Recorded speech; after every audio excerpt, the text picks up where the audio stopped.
ప్రముఖ బాలీవుడ్ నటి ఆలియా భట్కు ఆమె మాజీ పర్సనల్ అసిస్టెంట్ భారీ షాక్ ఇచ్చింది. నమ్మకంగా పనిచేస్తూనే నకిలీ బిల్లులు సృష్టించి సుమారు 77 లక్షల రూపాయలు కాజేసింది. ఈ మోసంపై కేసు నమోదు చేసుకున్న పోలీసులు పలు రాష్ట్రాల్లో గాలించి ఎట్టకేలకు నిందితురాల్ని బెంగళూరులో అరెస్ట్ చేశారు. వేదిక ప్రకాష్ శెట్టి అనే మహిళ 2021 నుంచి 2024 వరకు ఆలియా భట్ వద్ద పర్సనల్ అసిస్టెంట్ గా పనిచేసింది.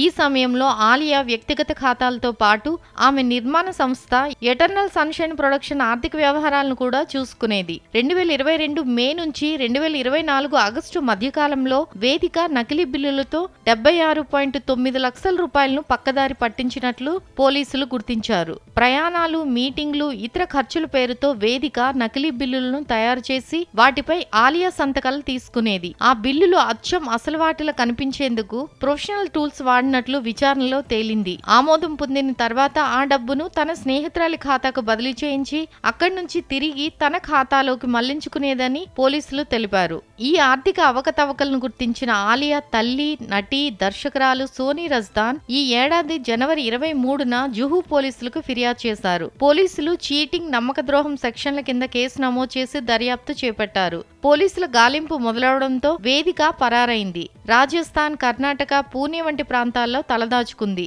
చివరికి ఆమె ఆచూకీని బెంగళూరులో గుర్తించిన జుహూ పోలీసులు అక్కడికి వెళ్లి ఆమెను అరెస్ట్ చేశారు. అనంతరం ట్రాన్సిట్ రిమాండ్ పై ముంబైకి తరలించారు.